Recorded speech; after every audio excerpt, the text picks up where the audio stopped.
Mantan Wakil Menteri Ketenagakerjaan Emmanuel Ebenezer Gerungan masih jadi sorotan.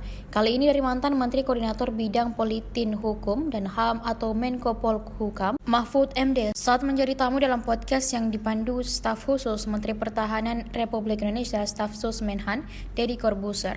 Mahfud menyoroti jumlah harta kekayaan Emmanuel Ebenezer. Data dari laporan harta kekayaan penyelenggara negara atau LHKPN yang dilaporkan per 31 Desember 2024, Noel tercatat memiliki harta kekayaan total 17,6 miliar. Angka itu pun membuat Mahfud memberi tanya mengingat jejak karir Noel yang diketahui dulunya seorang tukang ojek online atau ojol. Ia pun menilai perjalanan karir Noel tidak memungkinkan untuk memiliki harta sefantastis itu. Kata Mahfud, dirinya tidak ingin mengukur harta kekayaan seseorang, namun karena orang tersebut adalah pejabat, jadi tentu akan jadi perhatian. Tiba-tiba menjadi seorang wakil menteri, kemudian dalam laporan pertamanya sudah memiliki harta 17 miliar lebih. Mantan rival Prabowo di Pilpres 2024 kemarin itu pun mencoba berhitung, yang menurutnya karir seseorang yang bukan pejabat tinggi tidak mungkin bisa tembus hartanya di angka itu.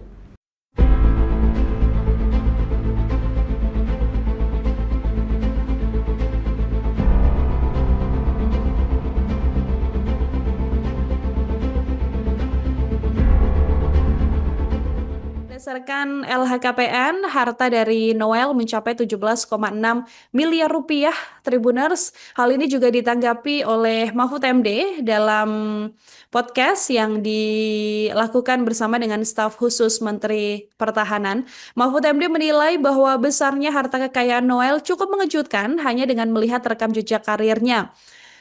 Menurut hakim yang merangkap sebagai Ketua MK periode 2008-2013 ini, perjalanan karier Noel tidak memungkinkan untuk memiliki harta sefantastis ini dalam waktu yang cukup singkat, Tribuners.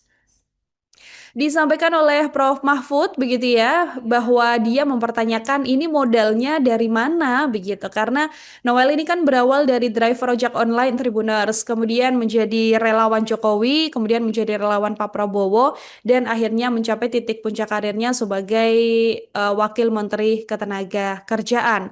Tapi tiba-tiba ketika dia menjadi pejabat, hartanya sudah langsung melimpah dan menjadi berada di angka 17 miliar rupiah. Disampaikan oleh Mahfud MD bahwa hal ini juga harus menjadi salah satu pendalaman yang dilakukan oleh pihak terkait untuk mendalami dugaan-dugaan lain, misalnya TPPU dan sebagainya, Tribuners, sehingga kemudian kasus yang saat ini menyeret Noel Ebenezer ini benar-benar dituntaskan kalau ternyata ada tindak pidana lain yang terjadi di balik penangkapan ini. Download Tribun X sekarang, menghadirkan lokal menjadi Indonesia.